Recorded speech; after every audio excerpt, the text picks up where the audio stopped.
Hello बच्चों, तो आज हम करने जा रहे हैं अपनी डायरेक्टरेट ऑफ एजुकेशन की वर्कशीट नंबर 20 जो हमारे 5th चैप्टर जीवन की मौलिक इकाई कोशिका से ली गई है।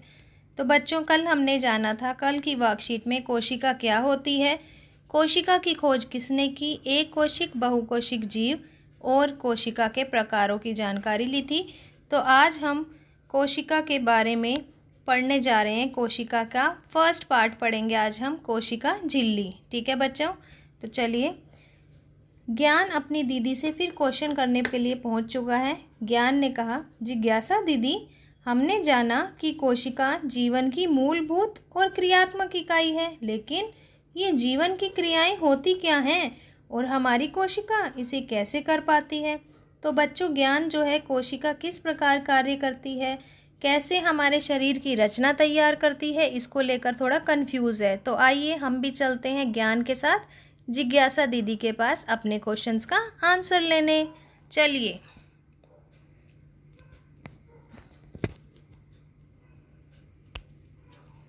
अब जिज्ञासा दीदी ने ज्ञान को क्या कहा, ज्ञान, जैसा कि तुम जानते हो किसी भी जीव के कुछ विशिष्ट लक्षण होते हैं, जैसे वृद्धि, उत्सर्जन, भोजन का पोषण करना, सांस लेना आदि। ये सभी आवश्यक कार्य जीवन की क्रियाएं कहलाती हैं। तो बेटा, जीवन क्रियाएं क्या होती हैं पता लगा। जैसे ही छोटा बच्चा पैदा होता है, धीरे धीरे वो बड़ा होता है ना, यानी उसकी शरीर की क्या हो रही है, वृद्धि। अगर हम खाना खाते हैं तो खाना हमारे शरीर में क्या होता है, पाचित होता है। तो ये भी क्या है, हमारे शरीर की एक आवश्यक क्रिया। तीसरा है श्वसन, हम क्या करते हैं, जीवित रहने के लिए सांस लेते हैं, वो भी क्या है, एक आवश्यक क्रिया है।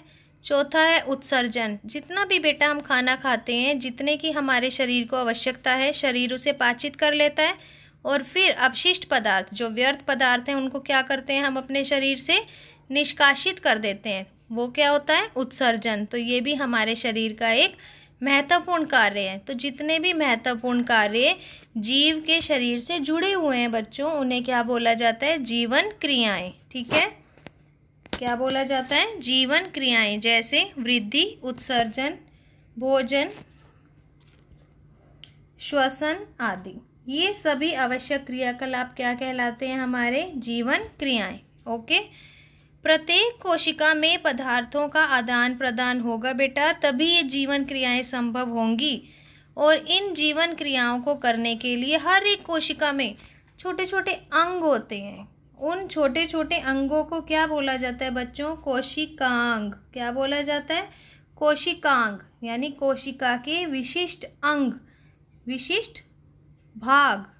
और हर एक कोशिकांग बच्चों एक विशेष कार्य करता है। अब हर एक कोशिका के अंदर जो मुख्यतः भाग होते हैं कोशिका के, वो कौन कौन से हैं, प्लाज्मा झिल्ली, केंद्रक, कोशिका द्रव्य, जो क्या करता है, जीवन क्रियाओं को पूरा करने में मदद करता है। तो अब आप बता सकते हैं कौन कौन से भाग हैं हमारी कोशिका के, प्लाज्मा झिल्ली, वेरी गुड, दूसरा केंद्रक, और तीसरा क्या है, कोशिका द्रव्य। ठीक है बच्चों। अब जब दीदी ने ये बताया कि हमारी जीवन क्रियाएं क्या होती हैं, उनको पूरा करने के लिए कोशिकांग होते हैं और कोशिका के कुछ भाग होते हैं। अब ज्ञान इस बात को लेकर चिंतित था कि आखिर ये कोशिका झिल्ली, दीदी ने जो बताया प्लाज्मा झिल्ली या कोशिका झिल्ली, ये होती क्या है। तो उसने दीदी से पूछा, दीदी ये प्लाज्मा झिल्ली क्या है, ये हमारी कोशिका में क्या काम करती है। तो जिज्ञासा दीदी ने बताया कि ज्ञान, हमारी कोशिका की सबसे बाहरी परत जो केवल जरूरी पदार्थों को ही कोशिका के अंदर या बाहर आने जाने देती है, उसे क्या बोला जाता है, वर्णात्मक पारगम्य झिल्ली। अब ज्ञान सोच में पड़ गया कि आखिर वर्णात्मक पारगम्य झिल्ली क्यों बोला गया है। तो बच्चों, वर्णात्मक पारगम्य झिल्ली मतलब कि ये कोशिका की बाहर वाली ऐसी परत है जो सिर्फ चुने हुए पदार्थों को, वर्णात्मक मतलब चुनाव करना, कि चुने हुए पदार्थों को, लाभदायक पदार्थों को ही कोशिका के अंदर आने देगी, हानिकारक पदार्थों को कोशिका के अंदर नहीं आने देती। इसीलिए इसे क्या बोलते हैं, वर्णात्मक पारगम्य झिल्ली। अब लाभदायक पदार्थ जैसे कौन कौन से हो सकते हैं कोशिका के लिए लाभदायक पदार्थ? ऑक्सीजन है, कार्बन डाइऑक्साइड है, पोषक तत्व हैं, जल हैं, ये सारे के सारे कोशिका के अंदर आते हैं और हानिकारक पदार्थ कोशिका के बाहर जाते हैं। ठीक है बेटा, यहाँ दो चीज़ें आपको दिखाई गई हैं, एक दिखाया गया है विसरण और एक दिखाया गया है परासरण। तो विसरण क्या होता है बच्चों? पदार्थ जब गति करते हैं, कहाँ से गति करते हैं? अधिक सांद्रता से कम सांद्रता की ओर, तो उसे क्या बोला जाता है? विसरण। क्या बोला जाता है? विसरण। जैसे बच्चों आपने देखा होगा कि हम घर में अगरबत्ती जलाते, अगरबत्ती तो हम मंदिर में जलाते हैं लेकिन उसकी महक पूरे घर में आती है। क्यों? क्योंकि अगरबत्ती से निकलने वाला जो धुआं है वो किस में मिक्स हो गया? वायु में। और वायु में मिक्स होते ही क्या हो गया वहाँ पर? विसरण। वायु में किसकी मात्रा अधिक हो चुकी है अब? अगरबत्ती की महक की। तो अगरबत्ती की महक पूरे घर में तब तक अपना प्रभाव रखेगी जब तक विसरण होता रहेगा, क्योंकि विसरण क्या होता है? पदार्थ का अधिक सांद्रता से कम सांद्रता की ओर गति करना। ठीक है। परासरण, परासरण क्या होता है बच्चों? जल का अधिक सांद्रता से कम सांद्रता की ओर गति करना। विसरण में क्या था? गैस के कण गति करते हैं और परासरण में जल के कण। जहाँ भी जल की सांद्रता अधिक होती है वो वहाँ से किस तरफ गति करेगा? कम सांद्रता की तरफ। तो उसे क्या बोलेंगे हम? परासरण। आपको यहाँ दिखाया भी हुआ है कि झिल्ली में जब जल का विसरण होता है तो उसे क्या बोला जाता है? परासरण। ठीक है बच्चों, तो अब हम देखते हैं कि आखिर परासरण किस प्रकार होता है।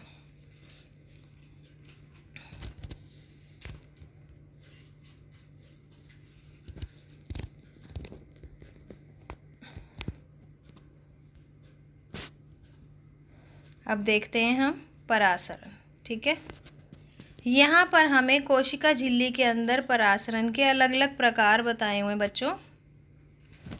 पहला है हमारा अल्प परासरण दाबी, सेकंड है हमारे पास सम परासरण दाबी एंड थर्ड है हमारा अति परासरण दाबी। अब हम इनको डिटेल में स्टडी करते हैं। आखिर अल्प परासरण दाबी क्या होता है? जब भी विलयन में कोशिका की अपेक्षा ज़्यादा जल हो तो कोशिका फूलने लगेगी।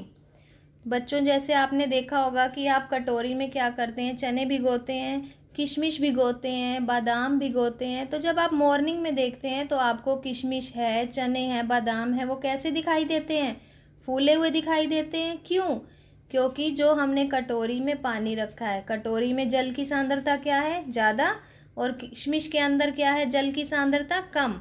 तो जब भी हमारा जल अधिक सांद्रता से कम की तरफ गति कर रहा है तो कटोरी से जो हमारा जल है वो किस में जा रहा है? किशमिश में। इससे क्या हो जाएगी? किशमिश फूल जाएगी। तो ये कौन सा विलयन है हमारा? अल्प परासरण दाबी। तो जब भी विलयन के अंदर जल की मात्रा अधिक होती है और कोशिका के अंदर जल की मात्रा कम होती है तो इसे क्या बोला जाता है? अल्प परासरण दाबी। और इसमें हमारी कोशिका क्या हो जाती है? फूल जाती है। ठीक है बच्चों। सेकंड देखेंगे अब हम सम परासरण दाबी। जब कोशिका और विलयन दोनों में जल की सांद्रता समान होगी।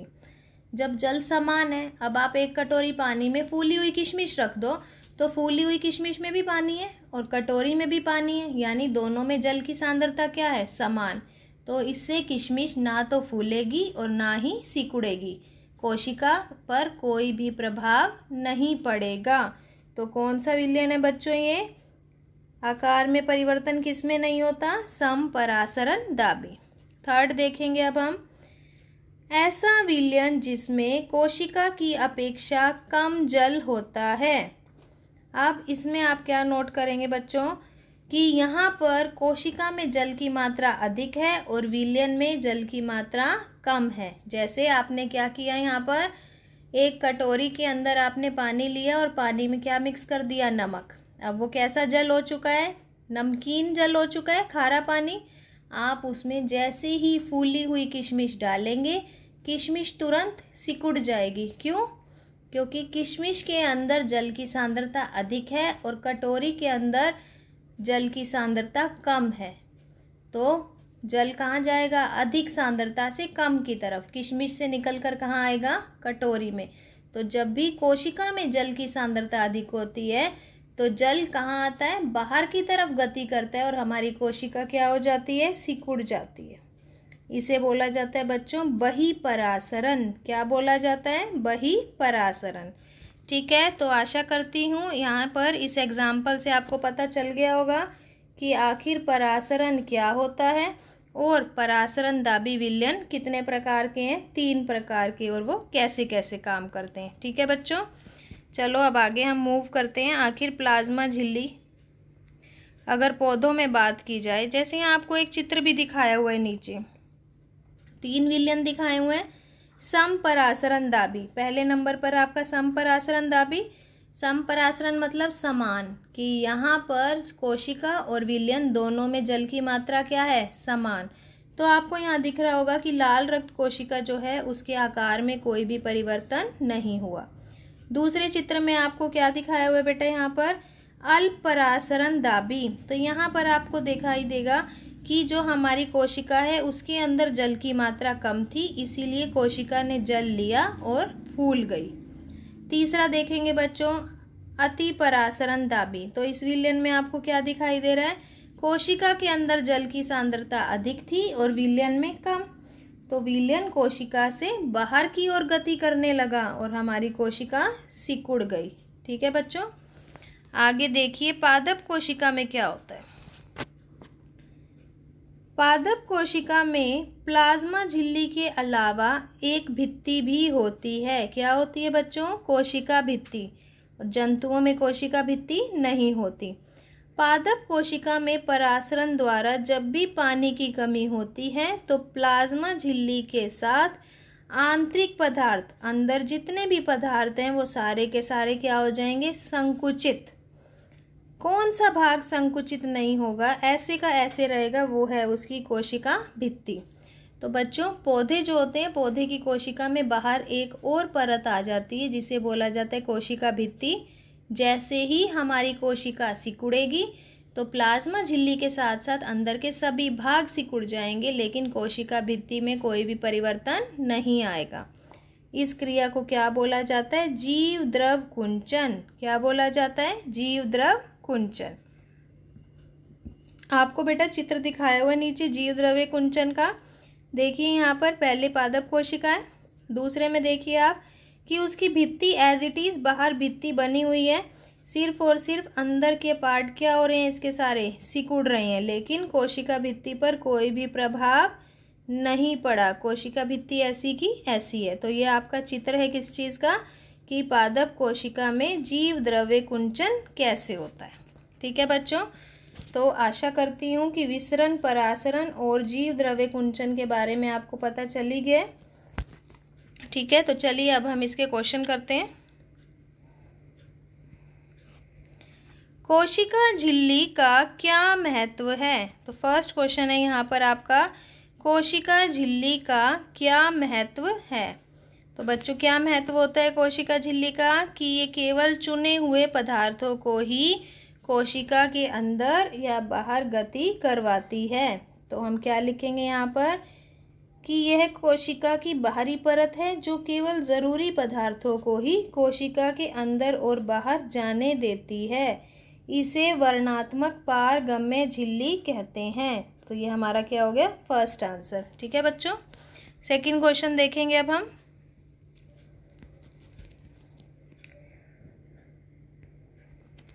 सेकंड क्वेश्चन है हमारे पास, जीव द्रव कुंचन की चित्र सहित व्याख्या कीजिए।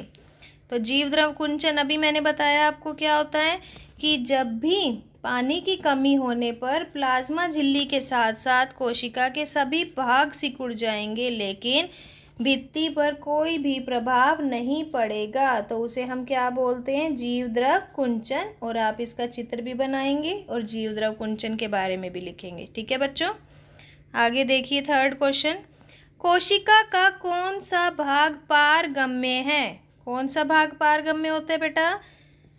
कोशिका झिल्ली। Very good. तो थर्ड का आंसर क्या आएगा हमारा?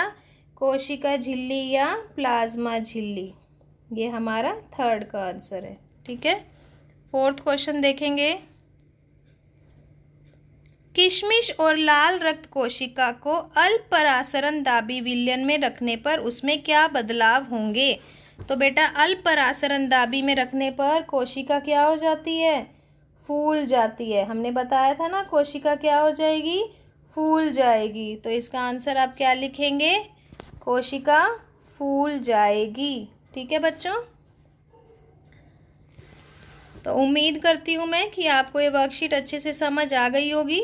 हमने क्या क्या पढ़ा इस वर्कशीट के अंदर? आज हमने पढ़ा कोशिका के अंग। पहला था तो प्लाज्मा झिल्ली, प्लाज्मा झिल्ली के कार्य, विसरण क्या है, परासरण क्या है, और जीव द्रव्य कुंचन क्या है। तो अगर आपको ये वर्कशीट बेटा अच्छे से समझ आ गई है तो आप हमारे चैनल लर्निंग लाइट को लाइक कीजिए, अपने फ्रेंड्स के साथ शेयर कीजिए, और अगर आपने अभी तक सब्सक्राइब नहीं किया तो तुरंत सब्सक्राइब कीजिए ताकि अगली वर्कशीट का फर्स्ट नोटिफिकेशन सबसे पहले आपको मिले। Thank you.